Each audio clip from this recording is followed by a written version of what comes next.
Okay. We're talking with Dorothy Connelly, and Dorothy, can you tell us what your role is or your title position? Currently, I teach in the IST department. I teach database fundamental classes and Excel spreadsheets. Okay. And I'm also the distance learning coordinator. Okay, good. How many years have you been a professional in this field?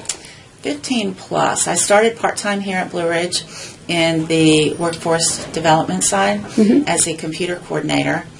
Went on to get my master's degree in adult education with a specialization in instructional technology. And then moved to the credit side in around 2006. Okay, cool. Where did you get your degree at?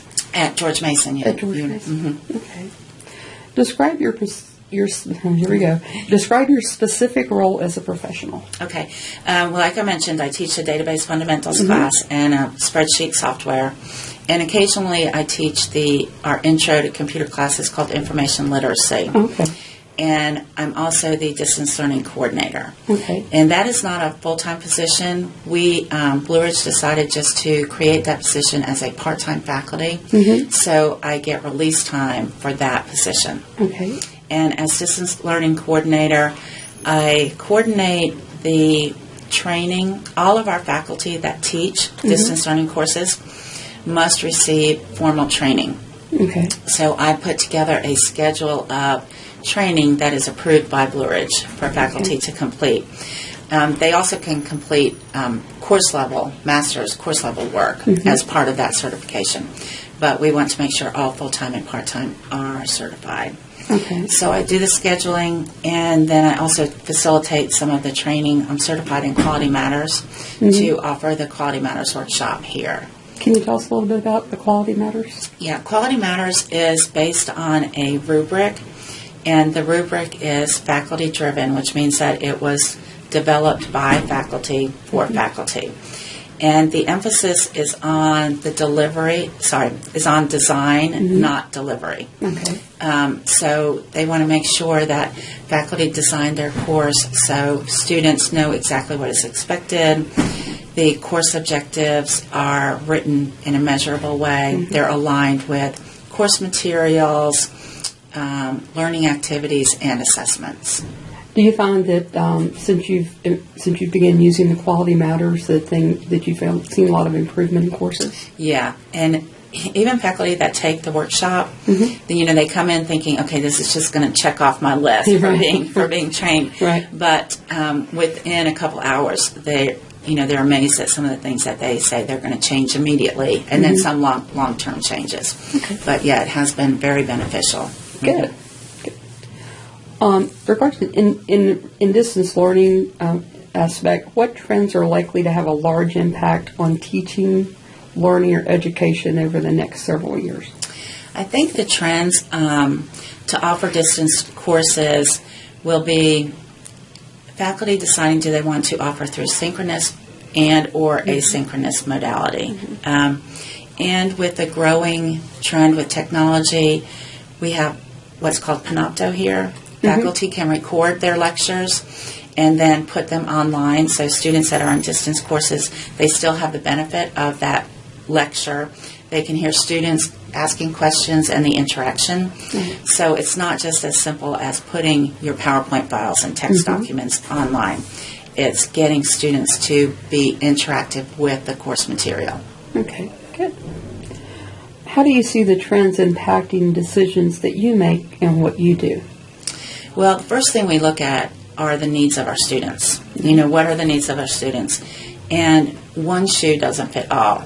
So what technology trend might fit, let's say, a science class, might not work in a fine arts, an English class. Right. So we have to look at the specific course and also the instructor. Some instructors are not comfortable with more advanced technology. So we have to make sure that it fits well. And teaching and learning is number one. So I think we have to look at those trends and make sure that it's impacting the students in a positive way. Yeah, I think that's true too. That's something Greg Cook said to me too. Just make sure you teach the class. Right. Right. Make sure you don't forget to teach. Yeah, I know. And some faculty, they're like, "Oh my gosh, I heard about this cool tool that we can use. I was at a conference, I heard about this cool tool. How can I implement it? But, it's not because it's the tool. Yeah. It's, is it really going to be effective? In your class, Right. Yeah. What emerging what emerging technologies are likely to have a large impact on teaching and learning or education over the next several years? Well, and I think we talked about it a little bit before with Google Hangouts. Now students can interact with other students. Some of the group work has been enhanced with Google Hangout, Google Docs. Through Collaborate, faculty can lead office hours, workshops, teaching and learning seminars through Collaborate. They can share documents, share PowerPoint. Google Docs is great for that. Right. Yeah. Students can give presentations through Collaborate. They can put their PowerPoint right up through Collaborate. So there's just so much there that allows the students to interact with other students, interact with materials, and more importantly, interact with the instructor. Yeah. Do you like Hangout over Collaborate, or have you had an opportunity to play with these? I have, and I think it depends. I like Collaborate if you want to share documents. I think that's better because there's a lot of tools that you can write on the document and things like that. There's different tools for different, what you want to do. Depending on what you want to do exactly. with it. Okay. Yeah. I've heard different right things about both of them, so just curious what your thoughts were on that. What factors do you consider when deciding to adopt a new technology for your organization?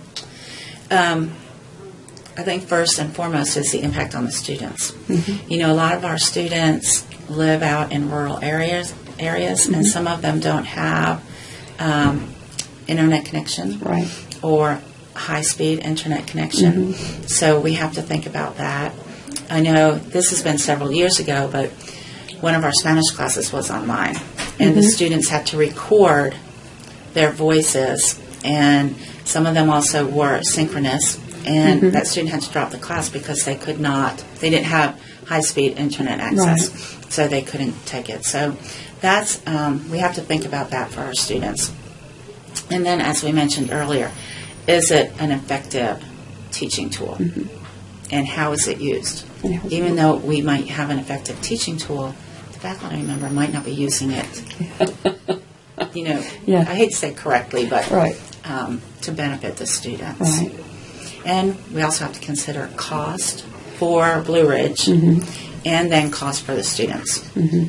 Like you have to buy this video camera. And, for a public speaking course, if it's online, our students going to have to record themselves. Will they have to buy the cameras?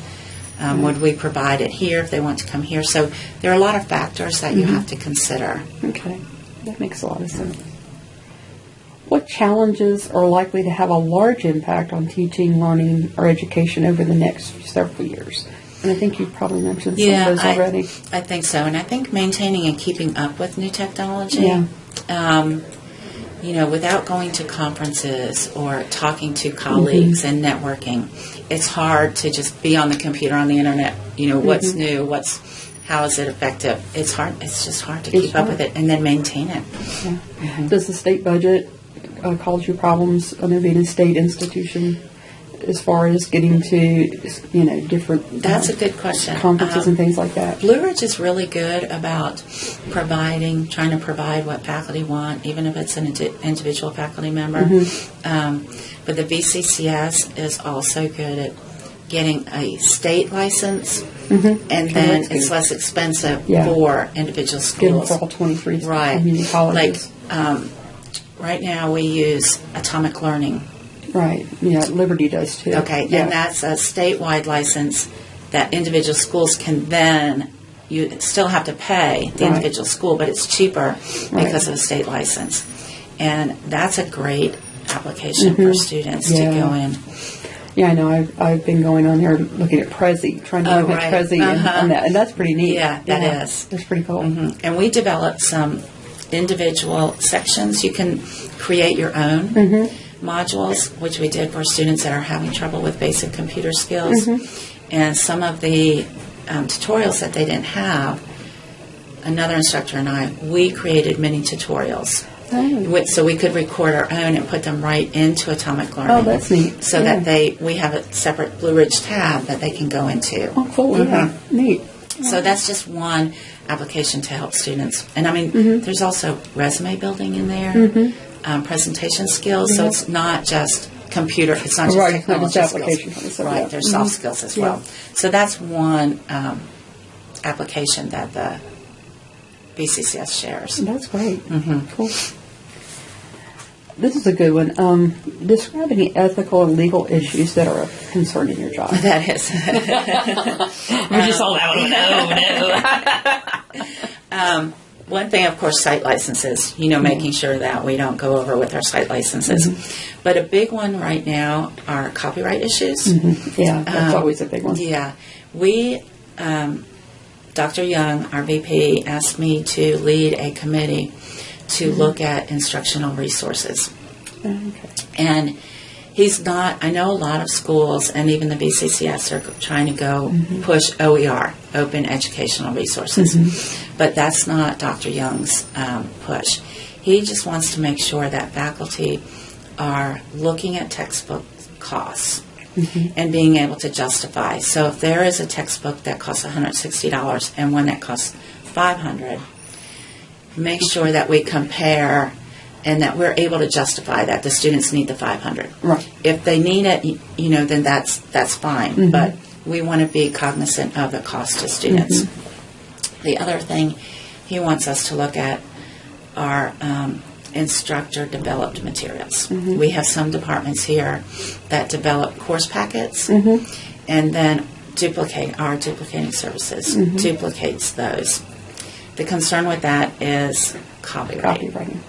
Yes. I don't want to get us in trouble here, but so we're giving everybody, we're creating a timeline that says all materials that are copied here for our students will be compliant with the copyright laws. Right.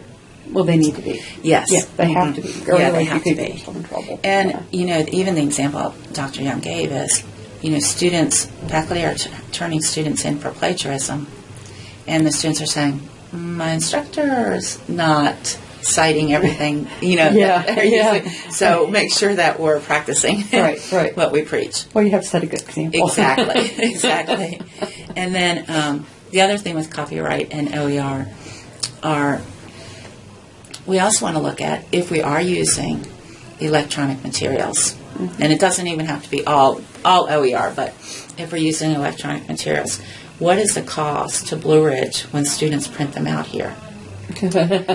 Because some of them print these anatomy packets that are in color. We have a couple That's expensive. couple color Right, printers, no, yeah. that's expensive. And we don't charge students. Yeah. They pay a technology fee, and we want to be able to provide that service for our students, but at some point we have to look at how much is it actually costing Blue Ridge, or is it costing our students to print at home?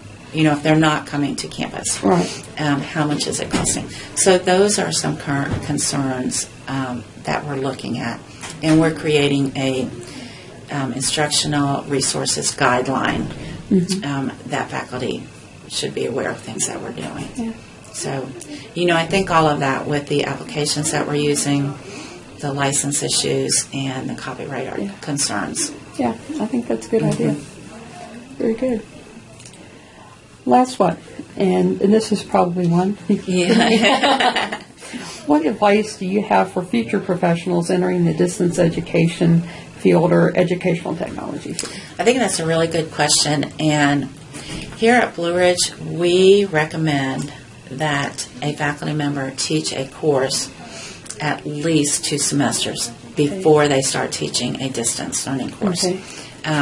Because what applies, some things that apply in distance learning certainly apply in the classroom, like are your learning objectives measurable?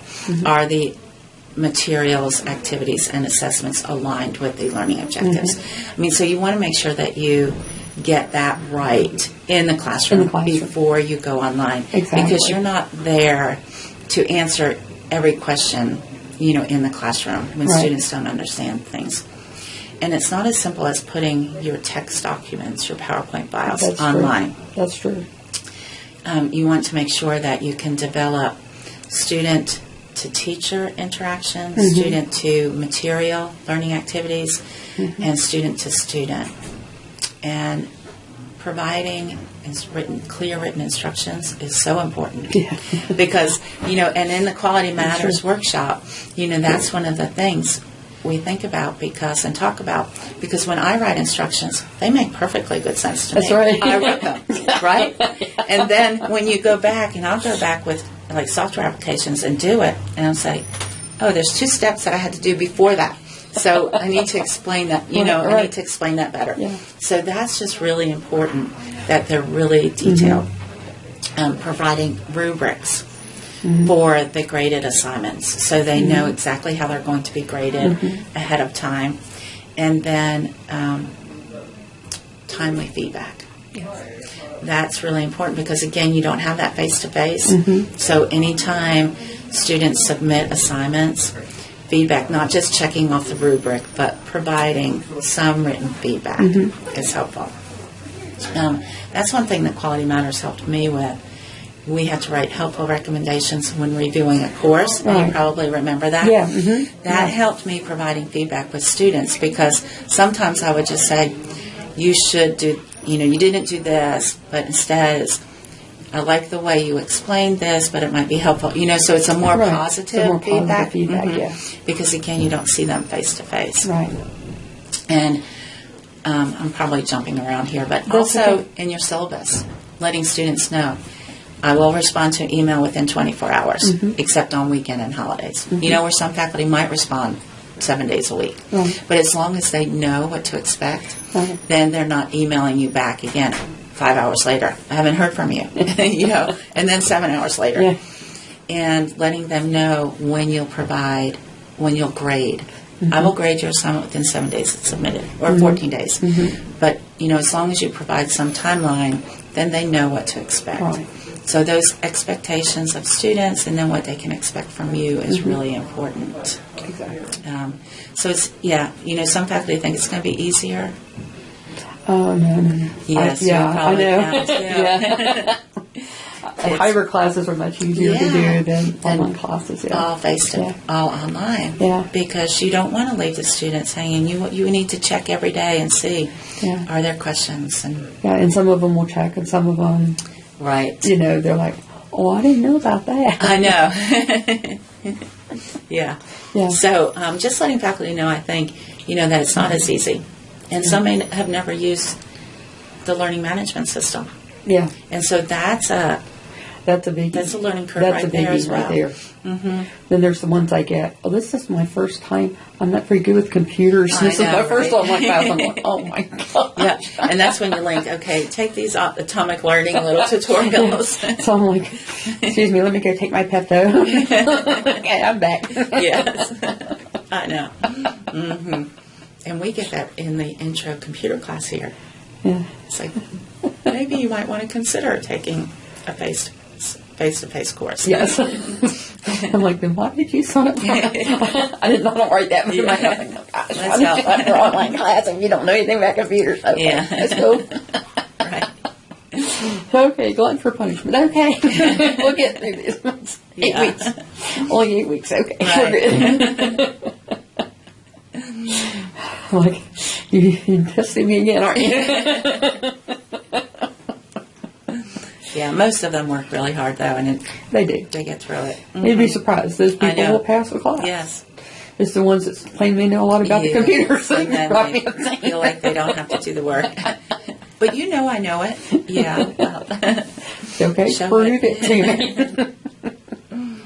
Do you have any other bits of wisdom you would like so far? I don't think so. I think I've covered everything. Just being prepared. Okay. Yeah.